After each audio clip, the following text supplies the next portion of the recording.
Siamo all'imbocco del terzo chilometro sulla nuova 554. Inizia qui il crollo della nuova 554. Guardate quello che sta avvenendo. La strada si sta sfaldando in ogni suo lato. La frattura, la faglia si sta aprendo sempre di più. Un crollo ingiustificabile per un'arteria viaria nuova, costruita da meno di 10 anni. Un'opera viaria che collega la connessione tra Quartu, l'area metropolitana di Cagliari e Villa Simius. Guardate la faglia come si è aperta sempre di più.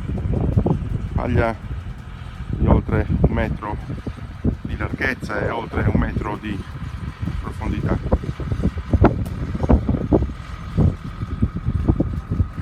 Qui l'ANAS ha cercato in tutti i modi di rattoppare, quasi di nascondere, poi invece gli eventi, forse anche le piogge alluvionali che sono battute su quest'area hanno fatto il resto.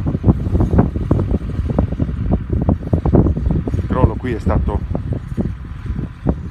davvero rilevantissimo, una faglia che ha attraversato longitudinalmente e verticalmente tutta la strada.